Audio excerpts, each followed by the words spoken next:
Halo sobat semuanya, jumpa lagi bersama saya Tony Kristanto, masih dari Bumi Mojopahit Channel, Mojokerto. Nah sobat semuanya, di episode kita kali ini saya ingin mengajakkan semuanya untuk kembali untuk belajar tentang salah satu dari dapur pusaka. Nah kalau boleh saya bilang sobat semuanya, untuk di dapur ini adalah sangat langka sekali. Nah untuk di dapurnya itu sendiri adalah bernama dapur campur baur. Nah nanti seperti apakah perwujudan dari dapur campur baur itu? Untuk itu langsung saja kita akan belajar bersama-sama.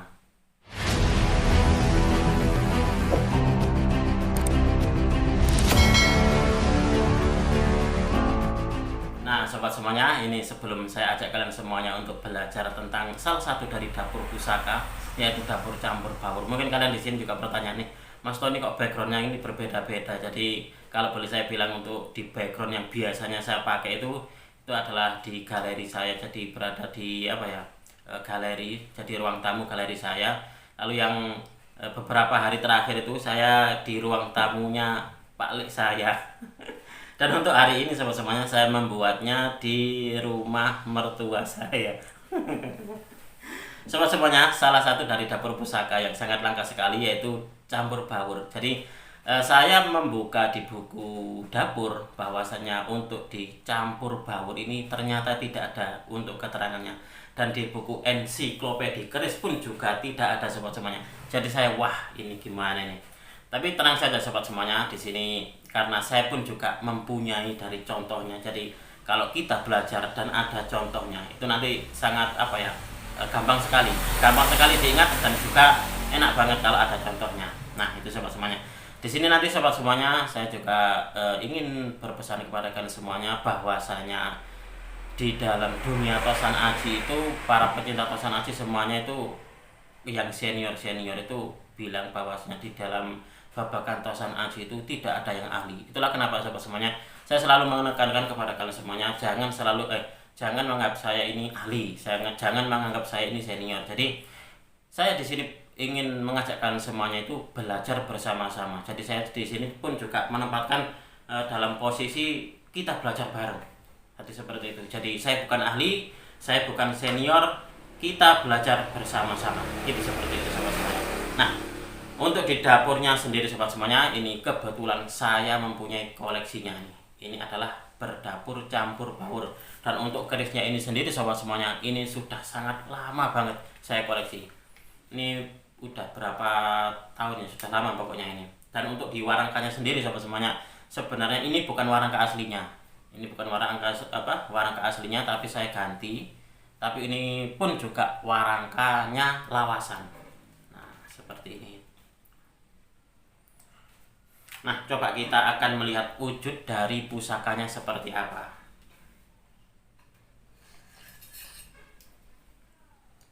Nah, sobat semuanya, sekali lagi saya mengingatkan kepada kalian semuanya bahwasanya saya dalam mengambil video ini mengambilnya dengan kamera depan. Jadi, gambar yang saya hasilkan adalah kebalikannya. Jadi, apa yang ada di tangan kanan saya menjadi digambar itu menjadi tangan kiri, seolah-olah tangan kiri. Itulah kenapa banyak di antara penonton yang masih baru lalu mengingatkan kepada saya bahwasanya, Mas, kalau untuk pegang keris pakailah tangan kanan, kalau seperti itu. Sebenarnya saya pun juga sudah memakai tangan kanan ini sobat semuanya. Nah sobat, coba kalian amati ini adalah wujud atau penampakan dari pusakanya. Nah ini adalah pusaka campur baur koleksi dari galeri Bumi Mojopahit. Jadi untuk di pusaka ini sobat semuanya, ini sudah lama banget saya koleksi. Kalau kalian melihatnya di sini, untuk dicampur baur yang paling menjadi ciri khas sendiri adalah dia adalah perpaduan atau percampuran dari looknya. Jadi ada look dan juga ada lurus. Itu adalah keris dengan dapur campur baur. Sepengetahuan saya seperti itu sobat semuanya. Kenapa? Karena di dalam buku dapur dan juga buku ensiklopedia keris yang biasa kita jadikan sebagai sebuah acuan dalam belajar, itu ternyata tidak ada keterangannya ataupun juga gambarnya. Nah seperti itu. Makanya kenapa ini nanti sobat-sobatnya saya tidak akan membuka buku. Karena apa? Karena di bukunya tidak ada. Nah coba kalian amati bahwasanya kalau di sini sobat semuanya hal yang paling mendasar dalam ciri khas dapur campur baur adalah dia ada looknya dan juga ada lurusnya. Jadi ada look dan juga ada lurus. Nah seperti ini. Kalau di koleksi punya saya ini sobat semuanya, ini kalau nggak salah looknya menjadi look 5. 1, 2, 3, 4, 5, 6, 7. Oh 7 sobat semuanya. Coba 1, 2, 3, 4, 5, 6, 7. Jadi 7 ini. Nah seperti ini. Ini adalah keris dengan dapur campur baur sobat semuanya. Nanti habis ini sobat semuanya akan saya videokan dengan kamera belakang biar kalian juga melihatnya lebih detail, dan di sini pun juga nanti akan saya jelaskan sedikit tentang makna dan juga filosofi dari dapur campur baur itu sendiri. Oke sobat semuanya, coba kita akan sedikit berdiskusi atau sedikit kita akan belajar tentang makna filosofi dari keris campur baur ini. Jadi bahwasanya saya mencari-cari artikelnya sobat, memang tidak mudah dalam mencari artikel tentang atau apa ya yang menceritakan atau menjelaskan tentang keris campur baur ini, tapi alhamdulillah saya mendapatkannya meskipun tidak mudah. Jadi saya menggabungkan dari beberapa artikel yang saya cari-cari itu, jadi saya gabungkan, saya rangkum menjadi satu agar menjadi sebuah apa ya kesatuan, menjadi sesuatu yang utuh agar bisa disampaikan lebih enak gitu sobat semuanya. Bahwasanya ada yang bilang bahwasanya keris campur baur ini sangat terkenal di era Majapahit sobat semuanya. Jadi seperti itu.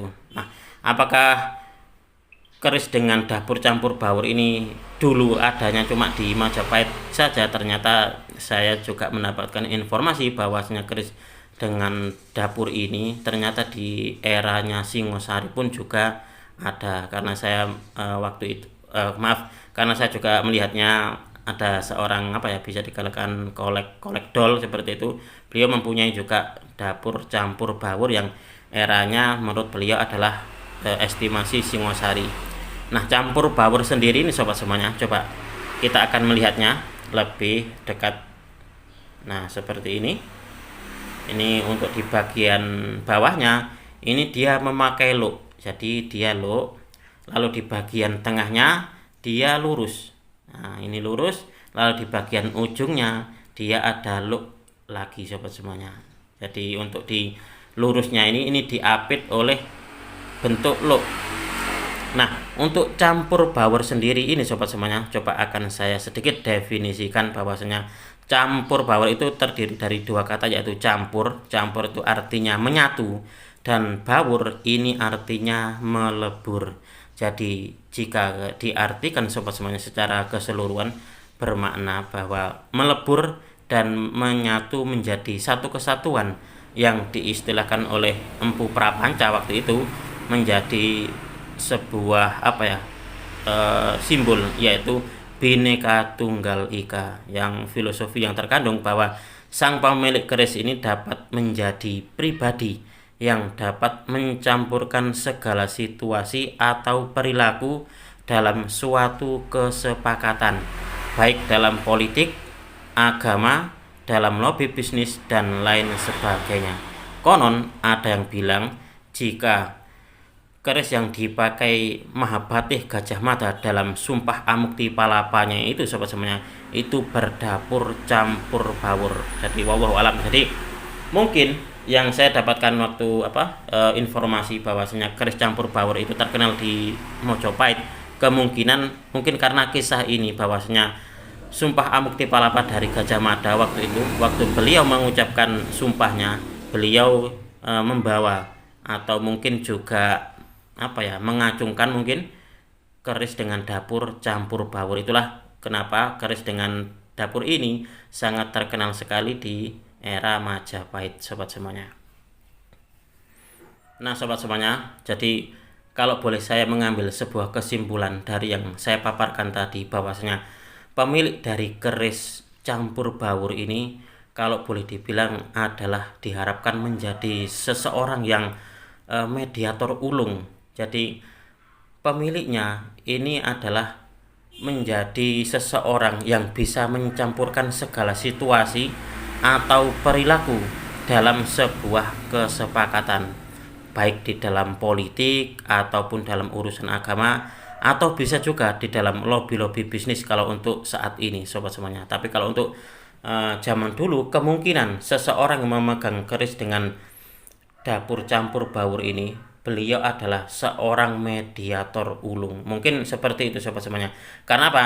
Karena kalau kita melihat dari campur baur, berarti ada sesuatu yang harus dicampurkan. Ada sesuatu, mungkin digesekan di dalam sebuah politik ataupun juga hal-hal yang lain. Kalau di dalam zaman dulu, zaman-zaman kerajaan dulu kan memang sangat-sangat apa ya, boleh dikatakan itu sering terjadi gesekan-gesekan politik seperti itu. Nah, pemegang dari keris ini diharapkan menjadi seorang penengah, menjadi seorang mediator yang bisa merukunkan antara pihak yang satu dengan pihak yang lainnya tanpa merugikan satu dengan yang lainnya.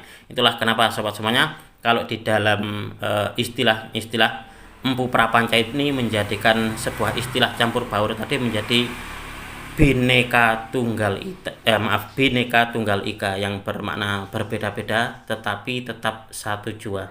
Yang mana untuk di Bhinneka Tunggal Ika sendiri sobat semuanya, ini menjadi sebuah slogan dari Pancasila, dari negara kita Indonesia. Nah sobat semuanya, demikianlah tadi kita sudah belajar bersama tentang salah satu dari dapur pusaka yang cukup langka, yaitu dengan dapur campur baur. Semoga video ini bisa menambah wawasan kepada kalian semuanya, khususnya bagi kalian para pecinta tosan aji pemula. Apabila ada kesalahan ataupun juga ada kekurangan dalam saya menyampaikan review tadi, saya memohon maaf yang sebesar-besarnya. Makna atau pesan yang disampaikan oleh para leluhur kita dalam dapur campur baur ini ternyata sangat-sangat dalam sekali. Kita harus memaknainya dengan secara benar sobat semuanya, bahwasanya setiap perbedaan ataupun katakanlah kita berbeda pendapat, janganlah menjadi sebuah atau menjadikan sebuah perpecahan. Jadi seperti itu, bahwa di dalam campur baur ini mengandung pesan Bhinneka Tunggal Ika, bahwasanya kita meskipun berbeda-beda tetapi tetap satu jua. Meskipun itu berbeda pendapat, berbeda pilihan politik, berbeda agama, tetapi kita tetap satu, yaitu satu kesatuan, yaitu Indonesia. Nah demikianlah dari sobat, kurang lebihnya saya memohon maaf yang sebesar-besarnya. Dari saya cukup sekian, terima kasih dan salam dari bumi Mojopahit.